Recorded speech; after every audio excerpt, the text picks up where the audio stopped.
नैना doctor phone दो। Hello hello doctor. नैना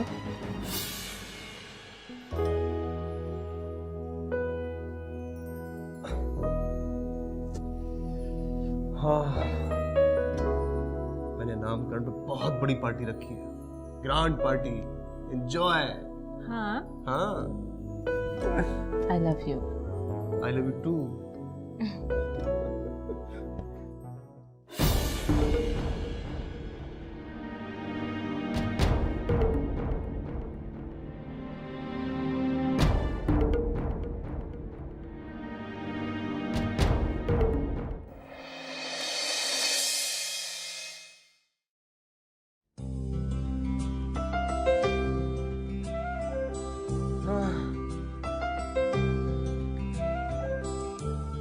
देखते ही देखते कितना बड़ा हो गया।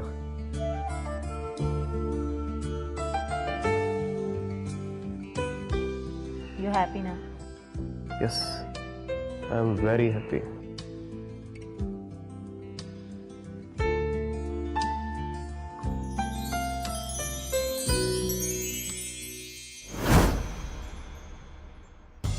बेटा सलाद दे लो। बेटा खाना खाते हुए फोन में बात नहीं करते बेटा। शिल्पी बेटा पूड़ी लोगे?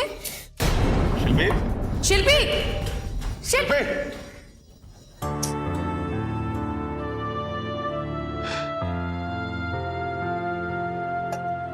तुम्हें क्या हुआ? तुम क्यों उदास हो? क्या बोलूं मैं, मुझे तो शिल्पी का कुछ समझ में नहीं आ रहा है। इधर गुमसुम सी रहती है, डर तो लग रहा है कहीं डिप्रेशन में न चली जाए। उसे अपने आप से बहुत उम्मीदें थी, लेकिन इस साल भी एंट्रेंस में फेल हो गई। लेकिन वो हमारी बहादुर बच्ची है, उसे थोड़ा सा टाइम दो, ठीक हो जाएगी।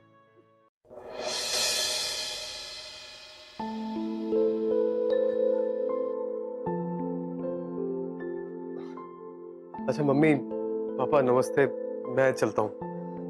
बैठिए ना बेटा, खाना खा के जाइएगा। नहीं मैं लेट हो रहा हूँ, मुझे कोई जरूरी काम भी है। ठीक है, नमस्ते। नमस्ते। अरे तुम नीचे क्यों आ गई? डॉक्टर ने आराम करने के लिए बोला ना। हॉस्पिटल में इतने दिन आराम ही तो किया, अब आप जा रहे हो तो मैंने सोचा कि आपसे मिल लूं। गुस्सा क्यों हो रहे हो? जाके सो जाऊंगी मैं आपके जाने के बाद, बस। छोटू का ख्याल रखना, ठीक है? मैं चलता हूँ। हाँ मैं उसका ध्यान रखूंगी। अपने ध्यान से जाना और अपना ख्याल रखना, okay? And I love you. I love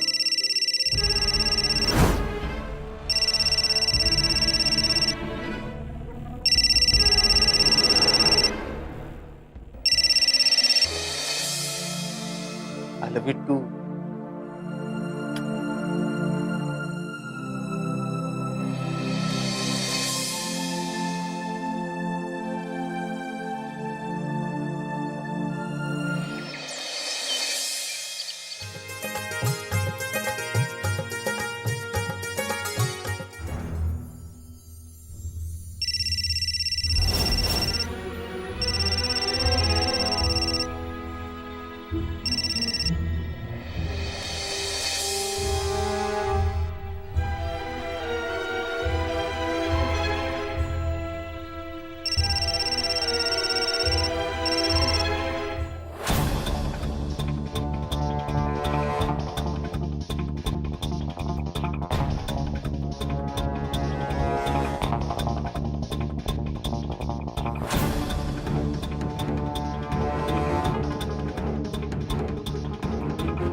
जिस दिन से तुम्हारा बेटा हुआ है तब से तुम इतने बिजी हो गए हो कि मेरा कॉल पिकअप करना भी बंद कर दिया है।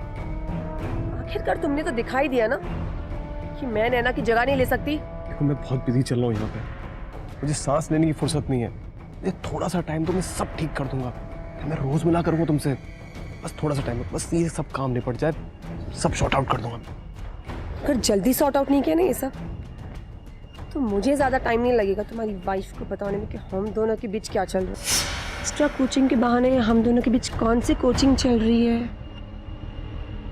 और अगर तुम कहो तो यहाँ भी सबके सामने मुझे बताने में कोई डर नहीं लगेगा। तुम ऐसा कुछ भी नहीं करोगी। प्यार करती हूँ तुमसे, समझते हो ना इसका मतलब। देखो मैं तुम्हारे हाथ जोड़ता हूँ, प्लीज यहाँ से चली जाओ।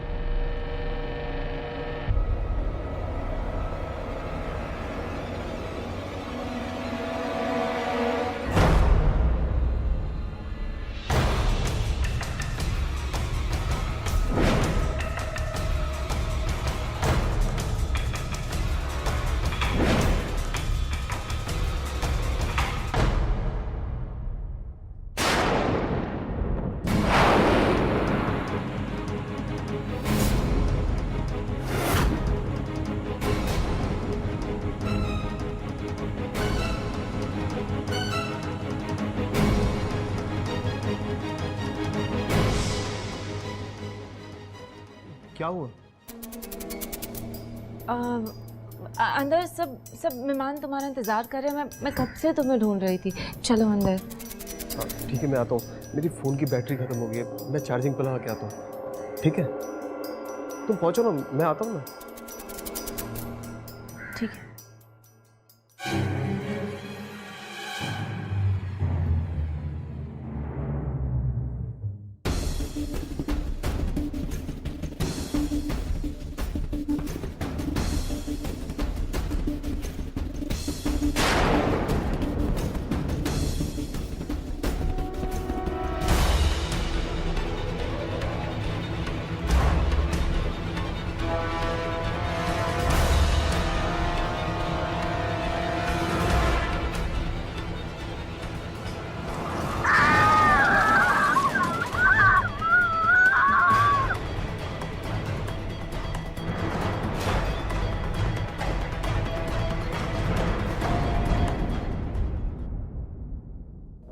काम हो गया भाई, आपकी मुसीबत को जड़ से खत्म कर दिया।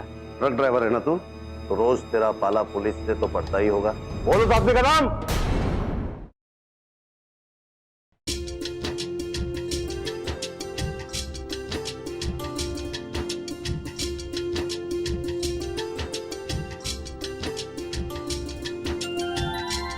अरे भाभी कैसे हो आप?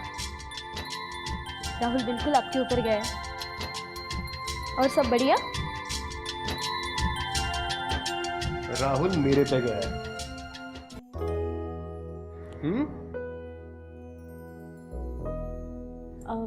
तुम इसका ध्यान रखो ना, मैं वॉशरूम होकर आती हूँ। हाँ ठीक है। हाँ कैसा है छोटू मेरा?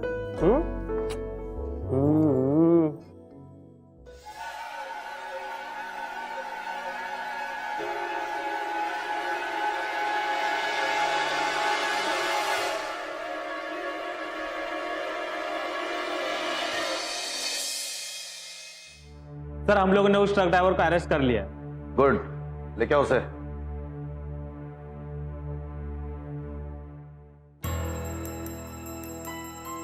बैठो बैठो। एक बात याद रखना, जितनी आसानी से पुलिस तुम्हें पकड़ सकती है ना, उतनी आसानी से पुलिस तुम्हारा झूठ भी पकड़ सकती है। इसलिए जो भी बोलना सच बोलना। सर ये सब मैंने पैसों के लिए किया। सर ये सारी जिम्मेदारी मैं खुद के ऊपर लेने के लिए तैयार हूँ। पैसों की लालच में किया तूने? ट्रक ड्राइवर है ना तू, है ना? तो रोज तेरा पाला पुलिस से तो पड़ता ही होगा। और ये तू अच्छी तरह से जानता है कि पुलिस जब जिद पे आ जाती है ना, तो पत्थरों से भी पानी निकाल देती है। और तू हार्ड मास का इंसान है। बोलो उस आदमी का नाम।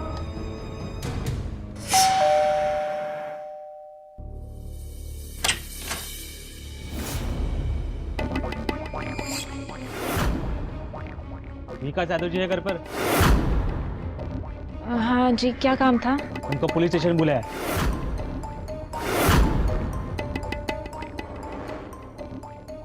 कुछ पूछताछ करनी है। देखिए, आपको कोई गलत फहमी हुई है। शिल्पी गुप्ता आपकी स्टूडेंट थी? जी हाँ। जिस ट्रक से शिल्पी गुप्ता की गाड़ी का एक्सीडेंट हुआ, उस ट्रक ड्राइवर का कहना है कि यह एक्सीडेंट नहीं बल्कि पहले से प्लान किया हुआ मर्डर था, और वो प्लान आपने किया था उस ट्रक ड्राइवर को 2 लाख रुपए देकर। क्या नाप शनाप बकरे सर, मैं ऐसा क्यों करूंगा? शिल्पी गुप्ता के मम्मी डैडी को भी आप पे शक है। ओह, उसके मम्मी पापा, वो तो मुझे फंसाना चाहते हैं। वो आपको क्यों फंसाना चाहते हैं?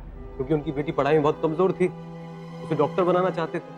मैंने उनसे कहा कि आपकी बेटी बहुत वीक है पढ़ाई में, लेकिन वो समझने को तैयार नहीं। उनकी जिद थी कि वो MBBS कर। एग्जाम हुए, फेल हो गई, सब जगह बदनामी हुई, दोस्तों में, रिश्तेदारों में। अब जब एक्सीडेंट हो गया, वो मर गई, तो उसका फ्रस्ट्रेशन मेरे पे निकाल रहे हैं। लेकिन हमारे पास आपके खिलाफ सबूत है।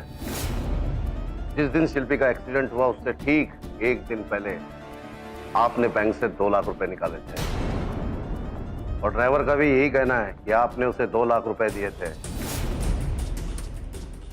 इसके अलावा हमारे पास एक और बहुत बड़ा गवाह है, और वो गवाह कोई और नहीं, आपकी खुद की बीवी नैना।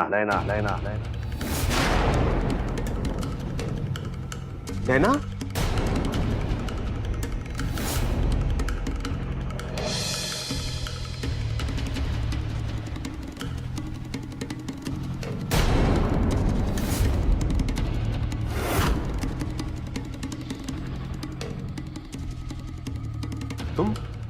तुम यहाँ?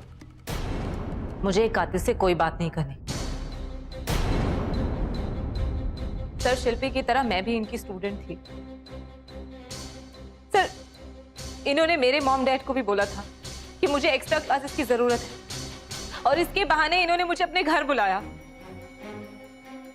और फिर हमारा रिलेशन शुरू हो गया। सर, जिस दिन मैंने पहली बार शिल्पी को अपने घर देखा, मैं शॉक्ड रह गई। कैसा लगा मेरा सरप्राइज? अरे बहुत अच्छा लगा।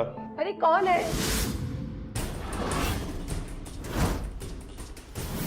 ये सब आपको कैसे पता लगा? जिस दिन मेरे बेटे का नामकरण था, उस दिन। तुम यहाँ पे कोई ड्रामा नहीं करोगी, मैं तुम्हारे हाथ जोड़ता हूँ।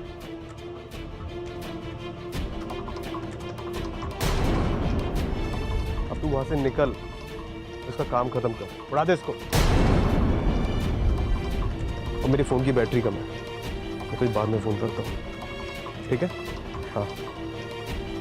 विकास काफी घबराया हुआ था। पहले तो मैं समझ ही नहीं पाई, फिर मैंने उसका फोन चेक किया। चंदू का नंबर देखकर तो मैं शॉक रह गई और समझ गई कि विकास कुछ गलत कर रहा है। मैंने चंदू को फोन भी लगाया, लेकिन चंदू का नंबर नॉट रीचेबल था। फिर मैंने नेक्स्ट डे एक न्यूज़पेपर में ट्रक एक्सीडेंट में शिल्पी की मौत की खबर पढ़ी।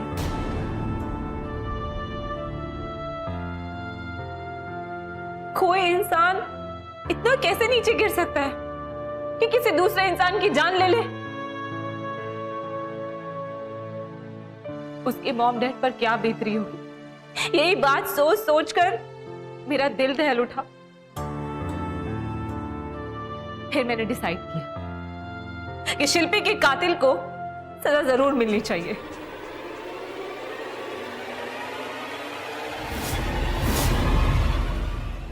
मैं एक टीचर हूँ, समाज में मेरी एक रेपुटेशन, लोगों को पता चलता कि मैंने अपने स्टूडेंट के साथ ऐसा किया तो मेरी क्या इज्जत रह जाती। पर वो शिल्पी मुझे ब्लैकमेल कर रही थी, बहक गया था मैं। मुझसे बहुत बड़ी गलती हो गई। एक गलती छुपाने के चक्कर में दूसरी गलती कर बैठा।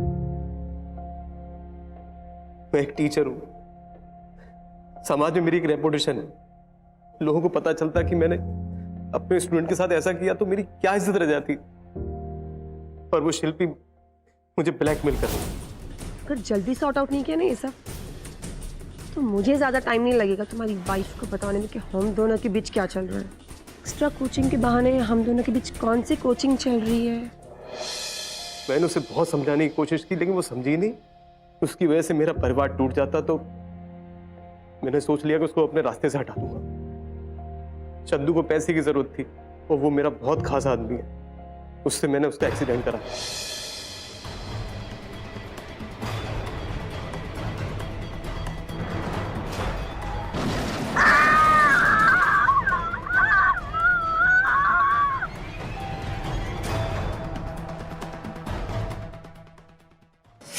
काम हो गया भाई, आपकी मुसीबत को जड़ से खत्म कर दिया और किसी को लगेगा भी नहीं कि ये मर्डर है। एकदम रियल एक्सीडेंट लगता है भाई। हाँ हाँ भाई हाँ।